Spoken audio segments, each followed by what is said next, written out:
Good evening and welcome to Current Issues. I'm your host, Hesham Tillawi.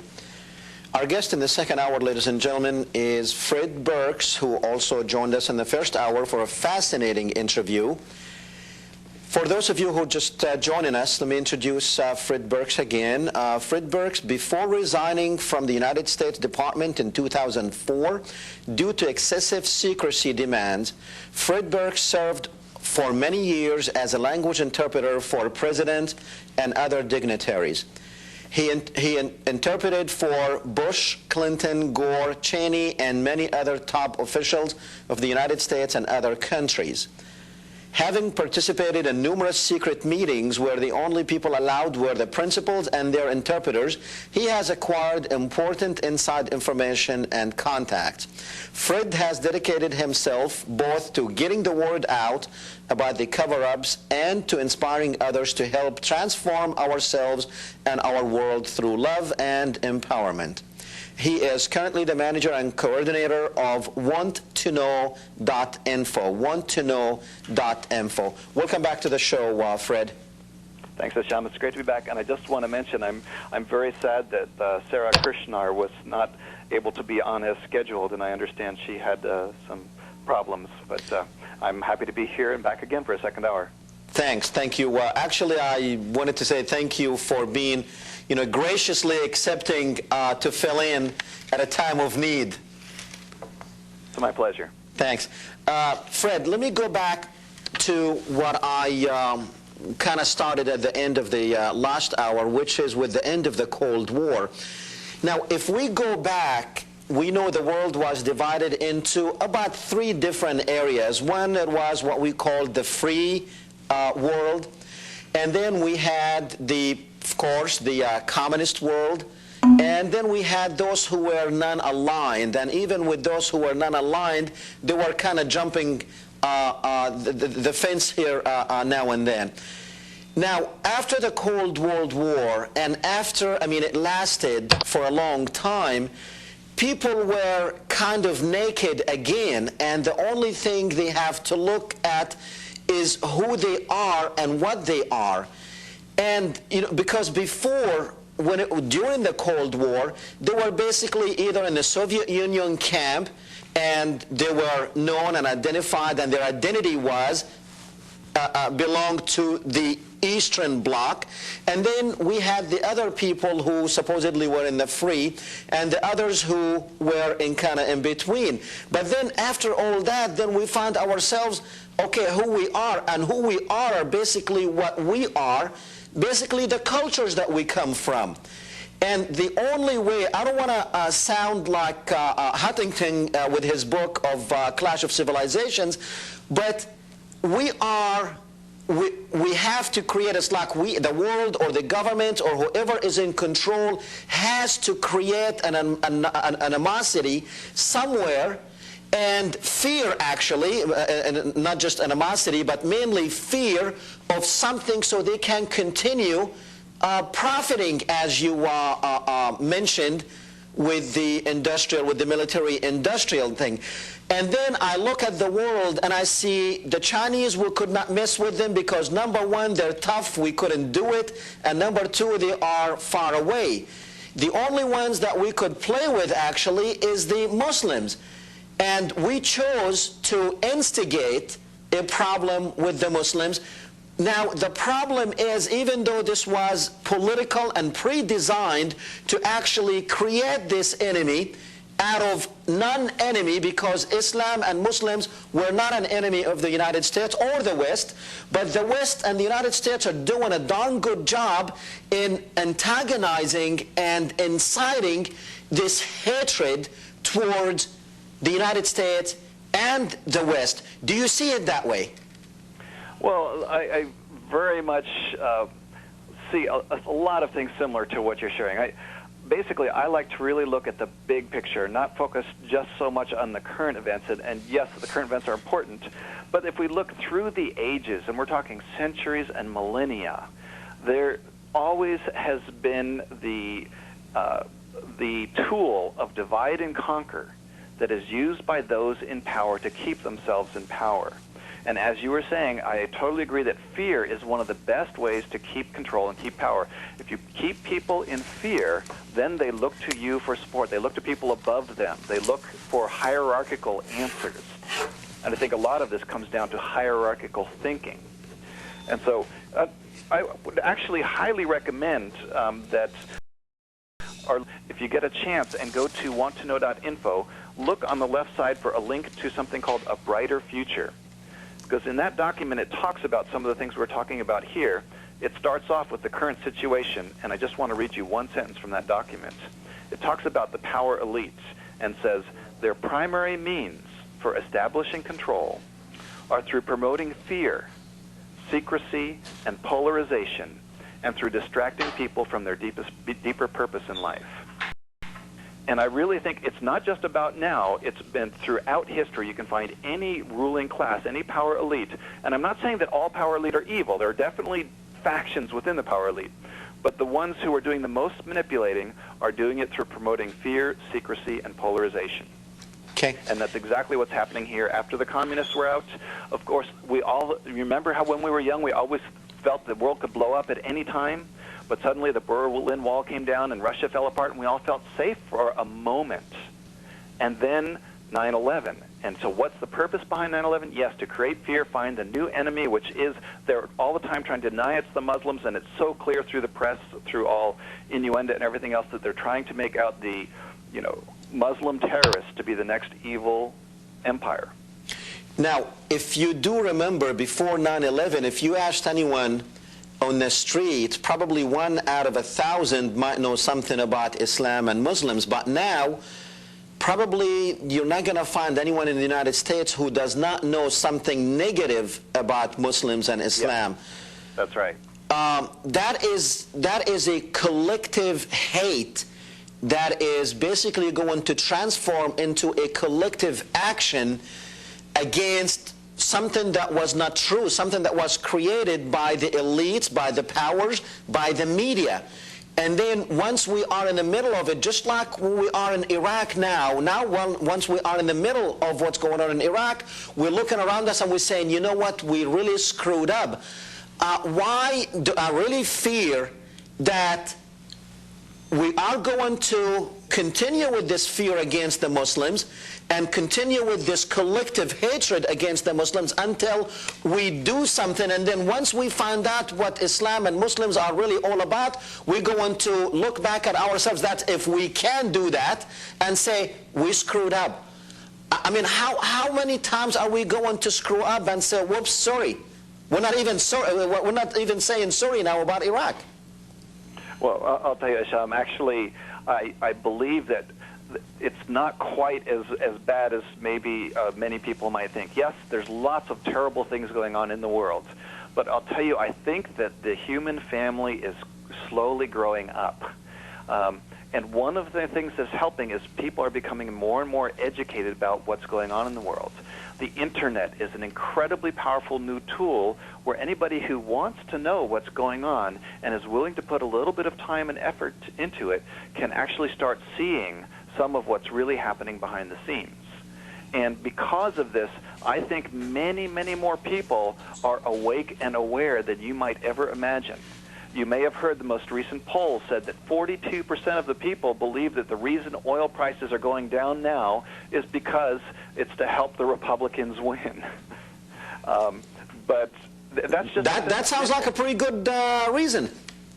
Well, and the point here being that people are becoming much more skeptical of the official story being put out by the press. Right. People are believing less in the mass media and looking more to good places on the Internet, like your work and like wanttoknow.info, to find out what's really going on. Okay. And there are those who are championing this effort, and I'm privileged to be a part of this international network of people who are deeply committed to both personal and global transformation through spreading love and through empowering each other to do the right thing in creating a better world for us all. Tell you what, Fred, we're going to go back to the phones, and when we come back, after we finish these calls, we're going to talk about spreading love, because I think it's an interesting concept. Let's go with Eugene. Eugene, go ahead. ahead, you're on. Hello, Doc? Oh, that's not Eugene. Go ahead. No, that's Amigo. Yeah, go ahead. They have the wrong name written down. Go ahead, amigo. Okay, how you doing, Doc? Doing fine, thank you. Yeah. Hey, can Fred hear me now? Yes, you can. Go ahead. Thank you. Hey, Fred. Yes. Listen, but I could hug you right now. Listen, I'm a veteran and I belong to two Vietnam War organization group that we once and twice a month we get together and we talk, and what have you. That's great. Doc, listen carefully what this man said tonight. I could just hug him. He is totally right. We went back during the Vietnam War about when I can't I don't have time to articulate it intelligently, but so I'm gonna use it in this. Go ahead, very quick. Yeah, okay, all right. Hold up. He is totally right. Archie and Reynolds, Brown and Williamson, these are tobacco companies. Budweiser, Anheuser-Busch, Coca-Cola, and Pepsi-Cola. These people made millions of dollars in the Vietnam War. Why? Because when we were in Vietnam, you can get all these products by the tons, by the loads. So that's just an example of what Fred was talking about. You are totally right, my brother. You are a real patriot to bring that out. This war, thank you very much. They found a puppet like Bush, and that's what it was about. It's all about money. Okay, thank you, amigo. And I'll tell you, it. it's people like you being passionate about trying to help other people to understand that's making a big difference too. And let me just give one suggestion. When we try to invite people to realize what's going on, those who don't know, if we don't do it from a place of caring, and if we do it from a place of fear and anger, we're not likely to have much success. Okay. Fred, let's get into how we are going to solve this problem. I know you are involved in a program of spreading love. Tell me about it. Yes, well, see, the interesting thing is, even when I found out about these major cover-ups, I did realize if I'm going to do this, I cannot do it without having some balance and helping people to see the hope, to see the inspiration, to see that by realizing that we're all on some level interconnected, we're all humans, we're all part of the human family, then it's not worth doing this other work. And so actually, I've always had a deep spiritual nature, and my own belief is that we're all manifestations of the divine, of God. And that on the deepest levels, we're all perfect manifestations, and we're all trying to do what's right in our own way. And when we focus on that, on looking at the place in each of us that wants to do the right thing, and supporting and nurturing that and empowering it, that's when we're going to really start creating transformation in our personal lives and even around the world. Because I believe everything we do individually in our own personal lives ripples out and has an influence and effect around the whole world and even in the universe. Okay. Let's go back to the phones, and when we come back, we're going to continue with this because I want to learn more about it. Go ahead, Eugene. How are you doing, Dr. Tillawi? Doing fine, thank you. I had a question for Mr. Burks. Sure, go ahead. I've been watching, and, he's talking about all these things that he thinks and it's a theory that 9/11 was the government's fault or Zion Jews were behind it. He didn't say that. That's a theory. No, actually, I don't agree with that. I want to see is, some evidence to support that theory. Okay, Eugene. Theory may or may not. Okay, Eugene, hold on a second. He did not say that. Now, if you do have a different theory, we will be more than happy to listen to you. Do you have one? No, I don't have a theory. I have facts. Okay, tell me about the facts. Yeah, the Muslims hijacked the planes and killed 3,000 Americans. You were there. You were there, Eugene. No, I was in Lebanon when they killed my Marines. All right, that's enough of that call. Eugene, next time. I really respect. Let me just say, I think Eugene is doing what he believes is right. And I think it's really important. He had some experiences in Lebanon where his men were killed, and we have no way. Do you know what it must be like to have people that you're responsible for being out there and killed by the enemy? Do you know how that hurts? Do you know how it rips at your soul and affects your mind and your whole experience of life? Let's honor that. Now, we don't necessarily have to agree about what happened on 9/11 stuff, but I hear Eugene asking some legitimate questions, and I really want to give an honorable answer to him. Yeah, okay, that's fine, but let me just tell you, Eugene is a regular caller, and he only has 2 lines, and those are the 2 lines that he keeps saying over and over again. So Eugene has an agenda, but let's go ahead and let's answer him. Maybe he will stop calling and repeating himself all the time. Go ahead. Sure. Well, you know, he believes he's doing the right thing. So I would just invite you, Eugene, if you're interested, to take a look at wanttoknow.info. You can just go to a computer and find www.wanttoknow.info and go to that 9/11 section. You'll see at the top there's a little 9/11 number. If you put the cursor over it and go to the concise summaries, and there's a 2-page summary there that shows verifiable media reports. Things that talk about, for instance, both Washington Post and CBS reported, and here we have links so that you can go see it reported on the Washington Post website and the CBS website, that federal authorities were aware for years before 9/11 the suspected terrorists with ties to Osama bin Laden were receiving flight training at schools in the U.S. and abroad. In fact, in a court testimony, one convicted terrorist even confessed that his planned role in a terror attack was to crash a plane into CIA headquarters. Yet when 9/11 happened, according to the New York Times, they even say here, over and over, the White House and security officials say they were shocked that terrorists hijacked airliners and crashed them into landmark buildings. So this is just one clear piece of evidence. There are many, many, many questions about what happened. And I'm not saying that the government purely was behind it, that there were no terrorists in the least. It's all very complex and complicated. And that's what makes it hard for some people to want to understand. We tend to want to think in black and white and blame them. It's not so simple. But at least if you're willing to take a look, go look at that 9/11 2-page summary, and you'll see some facts that raise serious questions about the official story. Okay. Let's go back to the phones with Vic. Go ahead, Vic. Hello. Hi. Hello. This is Eid? No, you are on the air. Oh, okay. Hello.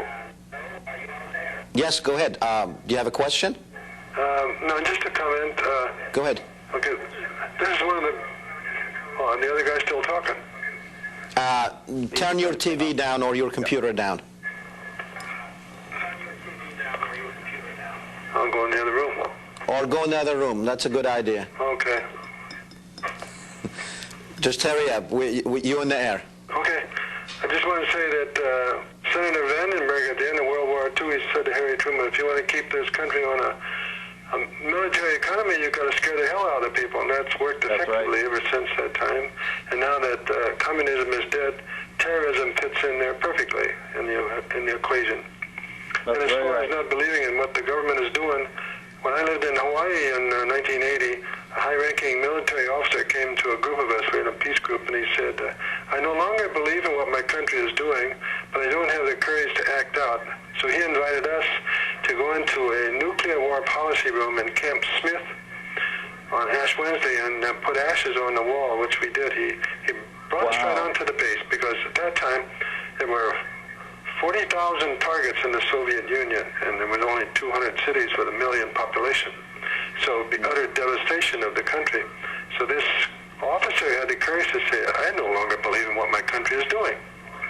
Okay.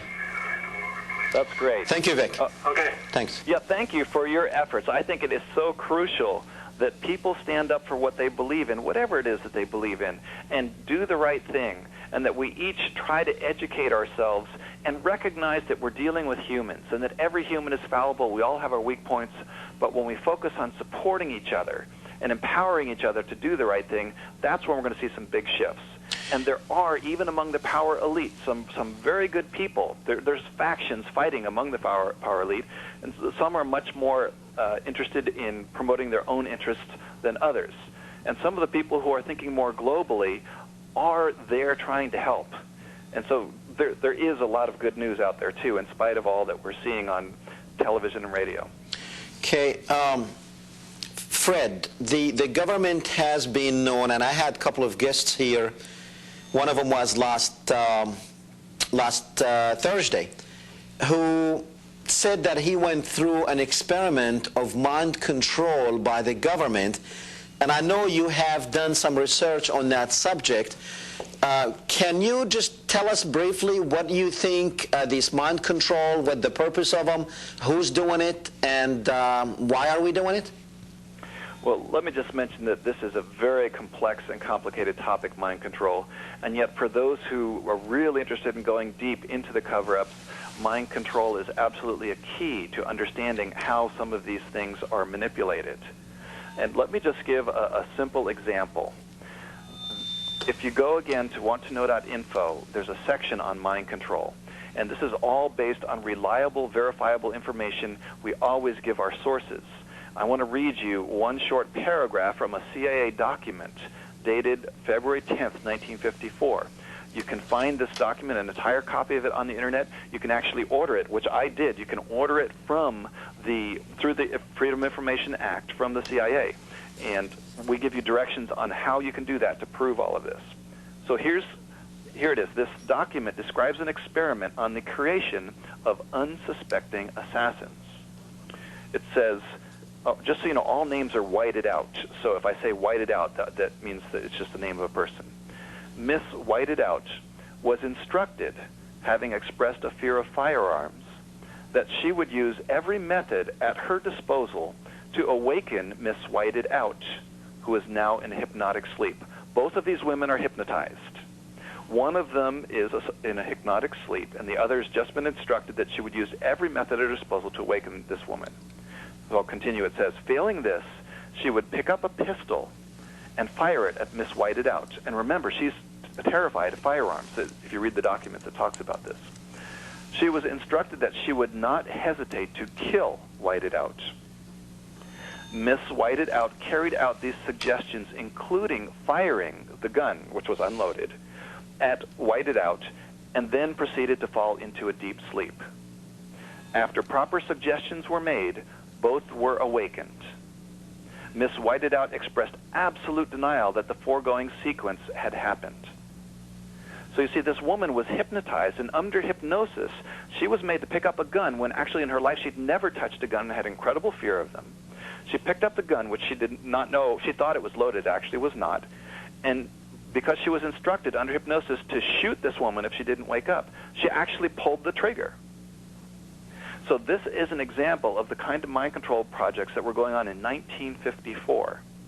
Now, believe me, we've gotten a lot more sophisticated since then, and they use not only hypnosis, they use drugs, and they use even forms of torture to create multiple personality disorder in people, and then use them so that they are actually spies that don't even know that they're spies because they're operating under an alter personality. I know all of this can sound really far-fetched for people who aren't aware of it, but again, this is all based on released government documents that you can order from our government. We tell you exactly how to order them on the website, and you can find copies of each of these documents on the internet. Can you expand a little bit on this multiple personality thing? Sure. Interestingly, besides working as an interpreter, I worked as a nurse. I didn't want to spend so much time on the road and away from home, so I had a second job as a nurse. And I worked on a psychiatric ward, so even before I found out about all of this, I knew a lot about multiple personality disorder, which these days is called DID, dissociative identity disorder, but because everyone knows it as multiple personality disorder, I'll use that here. What happens is when a person undergoes extreme trauma, particularly if it's painful trauma, and particularly if it's associated with some sort of torture, your consciousness basically shuts down. It tries to escape and avoid the pain, and basically another consciousness comes in. That's why it's called dissociative disorder these days. You actually dissociate, and another part of yourself takes that pain because it can handle it, whereas your normal consciousness cannot handle it. And this is what happens in severe abuse to children. When they're severely abused or sexually abused by their parents, when they're being abused, their normal self leaves, and another alter personality comes in and takes over. That's how multiple personality disorder is formed. And what usually happens is more than one alter personality is developed. Now, interestingly enough, the process for actually creating multiple personality disorder was perfected in World War II by Dr. Josef Mengele at Auschwitz. He was one of the chief medical people at Auschwitz. He was the one who headed up all of the experiments where he literally could torture anyone to death in any way that he wanted. And because he had that liberty to kill and torture people in any way they wanted, he perfected the technique of developing multiple personality disorder and could take anyone in 4 hours and break them down into multiple personality disorder.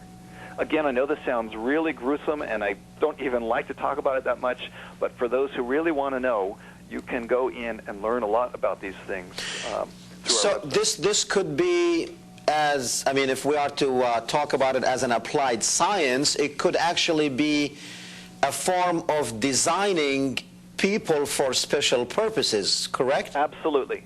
And in fact, you can read the documents and they talk about it. They create different personalities and they assign them different roles. The same person can have one personality that's a master assassin that actually kills people, another personality that's a master thief that knows all about breaking and entering, another personality that's a sex addict that can go and get very sexual with top leaders. So or a hijacker?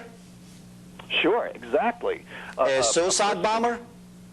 Yes. No. Now, suicide bombers, it's a different thing. When you've got people consciously choosing to become a suicide bomber, that is not multiple personality disorder. Okay. You got to understand, multiple personality disorder, the core personality, and this is very well established in all of the literature on psychology, the core personality does not know about the other personality until they start healing, and that's when they start to have communication. So where do you think the government or the CIA is using this? How are they, you think, they're applying this in today's environment?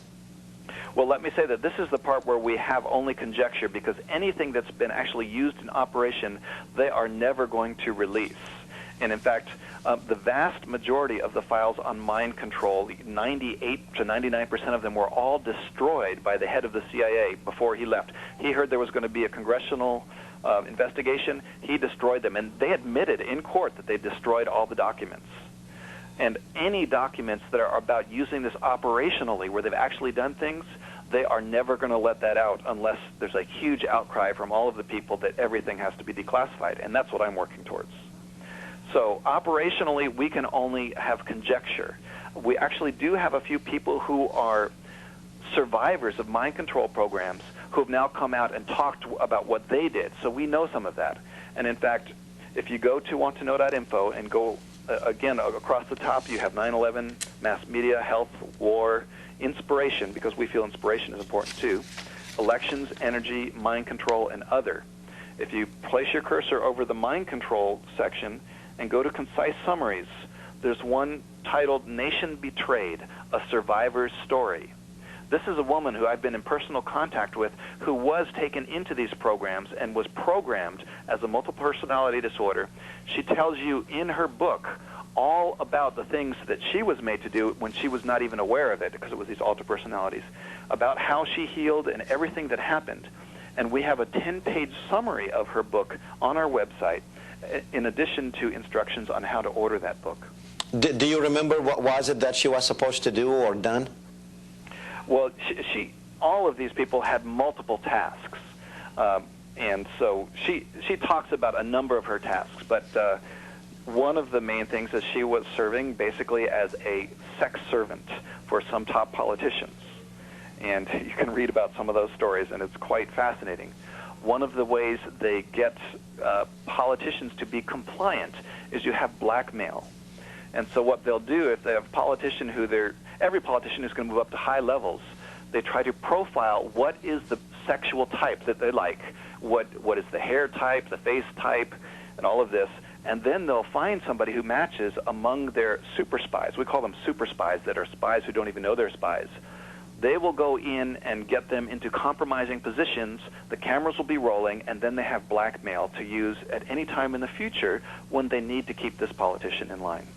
Wow. Stay with me, Fred. We're going to take another break, and we will be right back. Sure.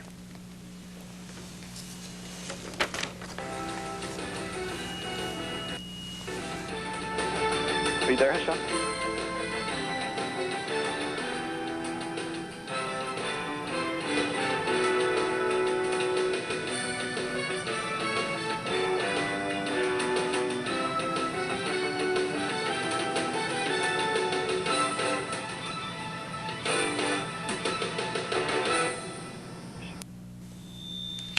Welcome back, ladies and gentlemen. We are speaking with Fred Burks.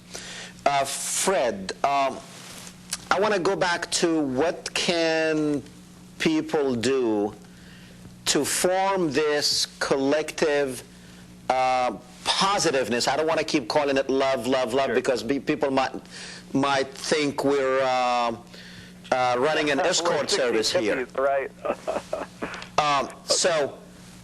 How could people get involved? Because I do know that in different cities, this is really actually takes place, where you have a bunch of people who get together to basically radiate positiveness and support each other, and hopefully this radiation will affect other people to become involved in this positiveness or with this spreading love theory. How could people get involved in this? Yes, thank you. Because you know, the mind control material can get really heavy and ugly, and so I don't like to spend too much time there. And so, thank you for bringing it back to the inspiration. Let me say that again, if you go to wanttoknow.info, we have a what you can do that talks about groups coming together to get this information out and what we can do to empower each other. But not only that. I also am the executive director of a small nonprofit that is managing all these websites, and we have several other websites that are specifically about empowering each other to be all that we can be. One is called the Moment of Love, and I think you'll really like the reason it's called the Moment of Love is it has a saying that starts out, and I've mentioned this a couple times: every person in the world has a heart. Every heart has a place within that wants only to love and be loved. Let us connect with that place of love in our own heart and in the hearts of all around us. So that's the Moment of Love, and I invite you to take a look at that website, Moment of Love. There's ideas on how we can come together in community doing this. And there's so many movements around the globe now of people realizing that it's time for a change. It's time for a new paradigm. And people are coming together in big ways. And on all of the websites, including wanttoknow.info, we list what we call global communities. Communities are focused on coming together to transform our planet into a brighter, healthier, more beautiful place to live for all of us. So you think if that succeeds, people will be making love instead of war? Right.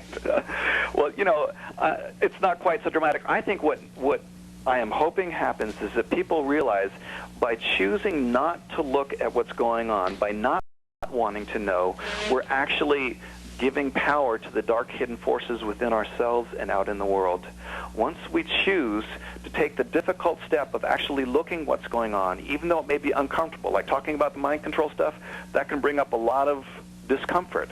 And I'm not saying that we have to go, you know, and torture ourselves by learning this stuff, but as we're ready, in our time, finding ways to open up to both the deep, dark information, but also to the realization that no matter how deep and dark any one person may be, they've also to themselves that once was a little baby, totally dependent on its mother, and just in that space of love with its mother, and that things happened so that that baby became twisted, may have been abused by its parents or by society in some way, and it became very angry and spiteful of wanting to get back for that. But that essence is still there. And that when we remember that, as we're moving through life, when people come and accost us in some way, instead of just having a knee-jerk reaction of wanting to go right back and fight against them, how can we find ways to stop the negative behavior? And this is the key to me. We've got to stop the destruction. We've got to stop the violence, but at the same time recognize that heart in the person. Recognize that this is a person who was tortured in a way that caused them to do this, and how can we support them in transforming so that we don't just continually fill our prisons and create more of the same. Now, Fred, let's be practical here. The people in the United States are bombarded with images and comments throughout the media to not love but hate a particular group of people. And then on the other side, this particular group of people, they look up and they see American airplanes dropping bombs and Israeli airplanes dropping cluster bombs and killing babies. How can love work in those circumstances? Well, it's not easy, and I want to say first, people who've had close family members killed, if you saw those planes dropping bombs and it killed people in your family or next door neighbor, I'm not saying that you can move into a place of love. You're going to be in anger, and you're going to be in spite, and you have to go through that. Let's not be in denial of the darkness, if you want to call it that, of the difficult emotions. But at the same time, we can work to overcome that healing, because if the response is to then turn around and kill our neighbor, an eye for an eye and everybody's blind. So we've got to find a way to break the cycle.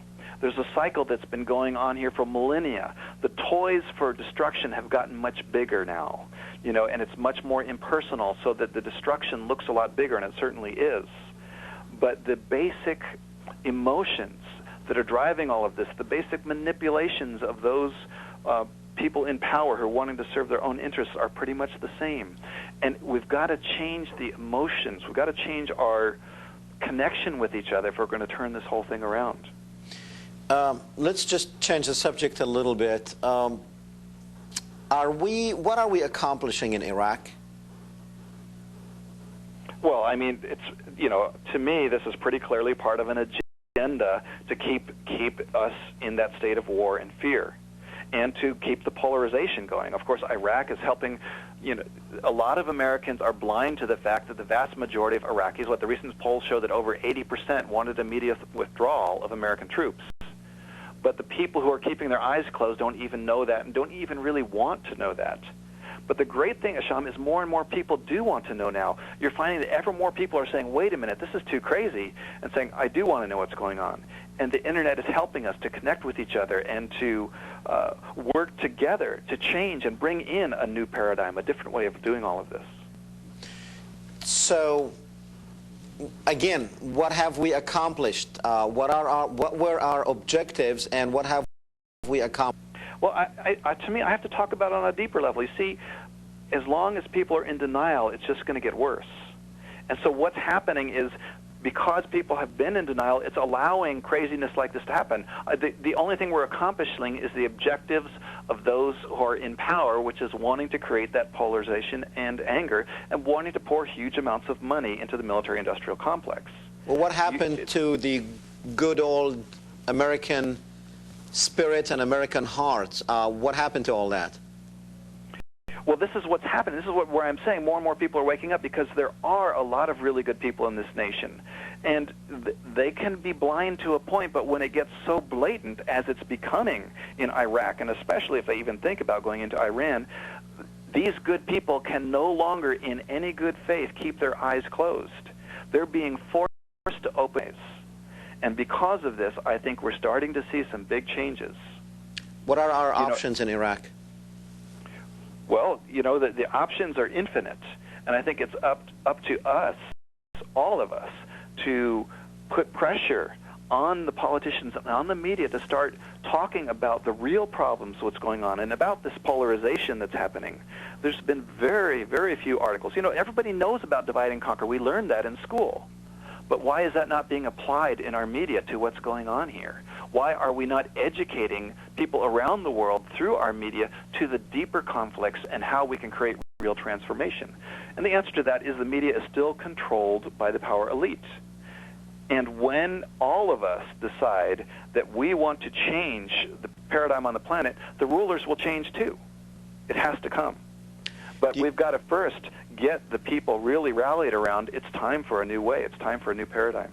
So the answer to all this is an independent media who will bring the truth to the people.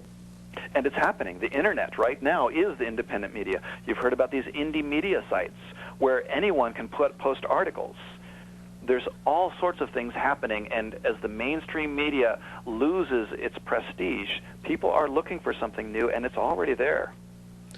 But the power elites are trying in Congress, and they are pushing several bills, as a matter of fact, as we speak, to control the Internet and have it controlled by them and control what actually goes on.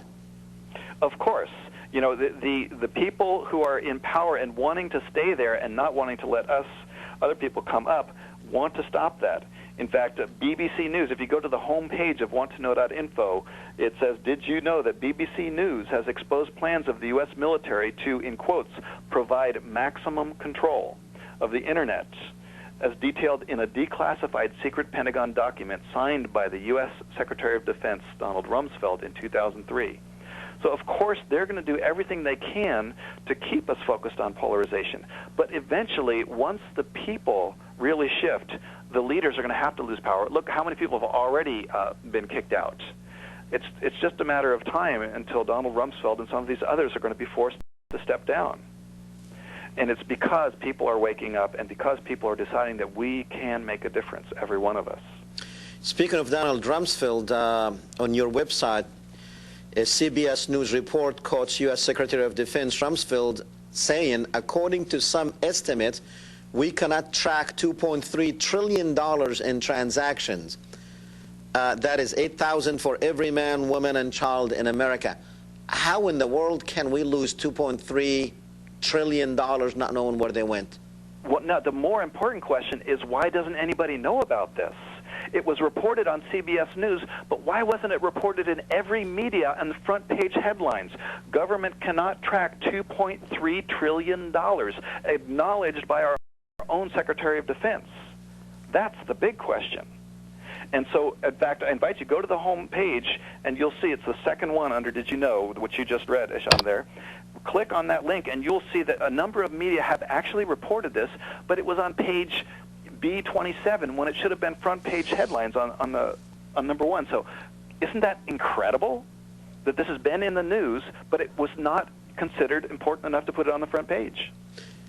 Now, also on your webpage, right below that, it says, and you did speak about this in the first hour, government documents released through the Freedom of Information Act show that the top Pentagon generals once approved plans to foment terrorism in major U.S. cities and even kill innocent Americans. I mean, is that, we're talking about 9/11, or we're talking about other plans here? No, this was plans actually, anytime you have released documents that are this sensitive, they have to wait 30 years to be declassified. These documents were only declassified in 2000, but they're about an operation called Northwoods, Operation Northwoods, which occurred in I believe the plans were originally agreed to by the Pentagon chiefs in 1962. And if you go and read these documents, they are just incredible. Let me just, it says here, this is, again, the top generals in the Pentagon signed off on these plans. We could develop a communist Cuban terror campaign in the Miami area, in other Florida cities, and even Washington. So they would actually foment a terror campaign. You're talking about the top generals in the Pentagon creating terrorism. And remember, the main incident could be arranged. We could blow up a U.S. ship in Guantanamo Bay and blame Cuba. Casualty lists in U.S. newspapers would cause a helpful wave of national indignation. These are official U.S. government documents that were declassified in 2000. Not only can you get these documents, they were also reported on ABC News because one of the men who revealed them was an ABC producer. We have the link on our website. If you click on that link on the home page, it'll take you to a page where you can see Operation Northwoods on the ABC News website. Again, the question is, why wasn't this front page news? Why are most of our listeners only learning about this now? So are we going to be 25 years from now looking at each other and saying, see, I told you so? I'm a little more optimistic than that. I'm very hopeful that with the way things are accelerating on the Internet and everything else, and I believe even spiritually, people are starting to recognize if we don't honor each other's religions, we're going to destroy ourselves. But I'm talking about the 30-year period before they release this information, because we will not know what happened in 2001 for another 25 years. And if we did go and attack Iraq because of 9/11, as the President, his Secretary of State, and Secretary of Defense, Vice President, they were all saying that we are going to attack Iraq because Iraq had links to 9/11 and because Iraq had weapons of mass destruction, which information that they all knew at the time because other peoples knew that information at the time to be false. But now they are admitting that this information was false, that Iraq did not have links to 9/11 and Iraq did not have weapons of mass destruction. So what you are saying, the plans were made back in 1960s to actually create terrorism so we can blame it on somebody else to go and accomplish other objectives of our own. It says, I mean, this is in black and white. It says that they could have done 9/11 so they can go and attack Iraq and create the havoc that we are witnessing right now. Now, here's the thing. If we, the people, inspire all of our friends to join together and demand that we lift the secrecy, stop the secrecy, because that's one of the key things here, we won't have to wait 30 years. If we say to our politicians, I'm not going to elect you unless you push for transparency, and enough people join in this, then politicians will be elected who are championing transparency and getting rid of secrecy. Well, and I'm not saying we want to get rid of it all, but most of it. And then we can have these documents released soon so that we can actually all join together then in creating some powerful change. Don't you think they have more power than the people do right now? Because it's not going to take them long. They have stripped us of most of our liberties and freedoms. And don't you think it would be just another law that they had to basically put on the books that you cannot criticize the government, which this is where this country is headed to, a dictatorship regime, which if you do say something about the government, you will be going to jail. You're not seeing this happening soon? Well, there's people in jail right now who've done that. And guess what? Martin Luther King and Gandhi did some of their greatest, most powerful work in jail. They were free. When those people were in jail, they were free. When people truly care about something and truly want transformation, they're willing to go to jail. I have a friend who goes to jail regularly for things he believes in.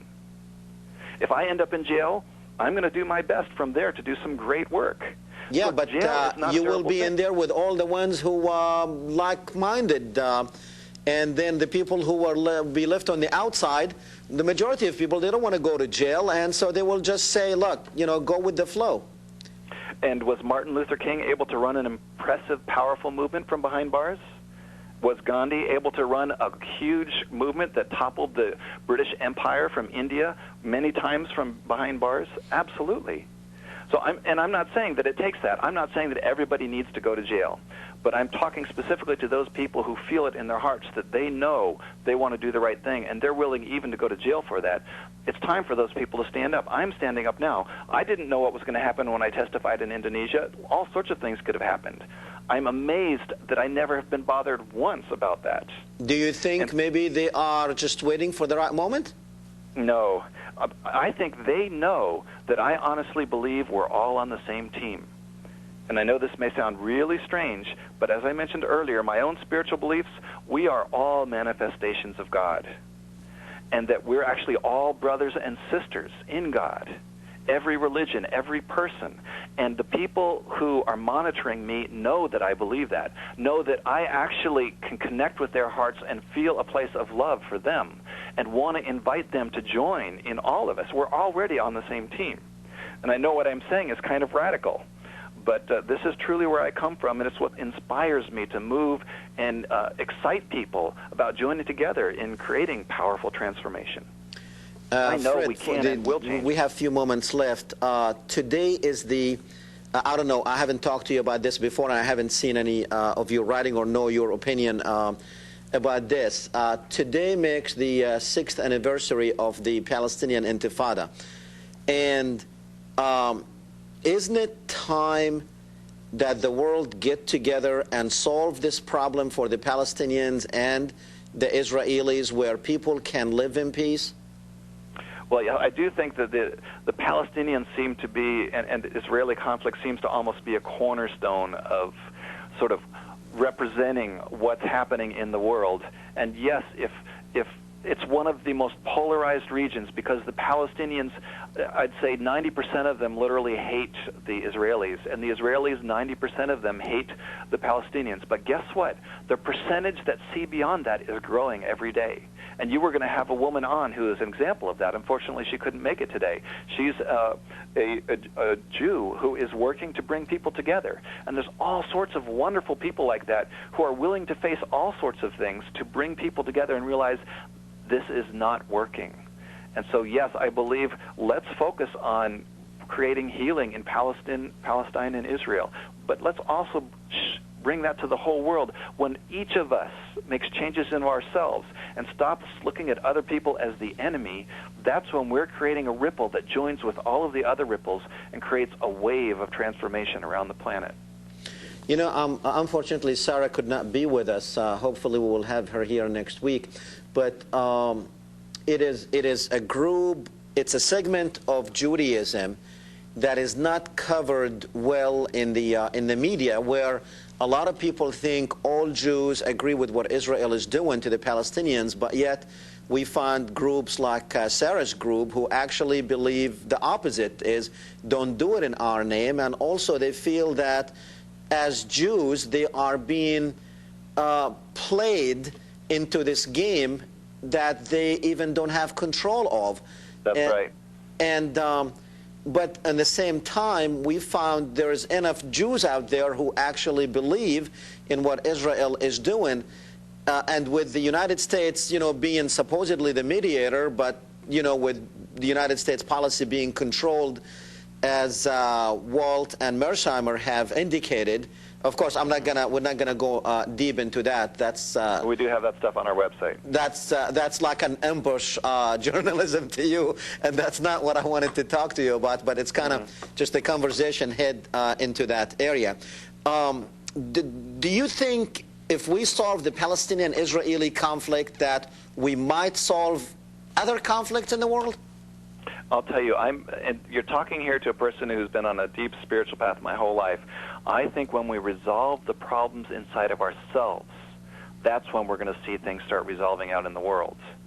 That if we just focus on trying to resolve the Israeli-Palestinian conflict, that's not going to do anything if we're not looking at our problems with our parents, at our problems with people that we meet who treat us badly because of how heavy we are, because of how we look, because of our religion, because of whatever. If we don't learn how to deal with those people in a mature way that recognizes our common humanity, it's just going to continue. Okay. Fred, I just want to say thank you for coming on the program. It has been a wonderful experience, and hopefully we'll have you back here soon. Great. It's been my pleasure, and really great talking. And I want to particularly thank you, Hesham, because many people just want to talk about the cover-ups or just want to talk about the love thing. And I really appreciate your willingness to bring both of these in. To me, it's crucial that we're willing to both open our eyes to the dark stuff that's going on, the craziness, but at the same time work to empower each other to make a difference. Thank you, Fred. So thank you so much for having me on. Thanks. Okay, ladies and gentlemen, like I said, by the way, you know, just to tell Eugene, thank you for the call. And I know you accused us of being, we don't believe in freedom and we censor you. We don't censor you. It's just when I put you on the air, use that opportunity to actually get into deeper thoughts, into debates. This is what this thing is all about. But when you continue on the same agenda, and like Fred told you, go on the internet and find out about all this stuff. I think you will change your mind. I hope you will call back again, Eugene. But next time, hopefully you will have a debate instead of just accusation. You need to get that hatred out of your heart and just look to the world and listen to the conversation that's going on. Hopefully we can win you over. Ladies and gentlemen, we will see you next Thursday, 8 o'clock. Make sure you tune in. Good night.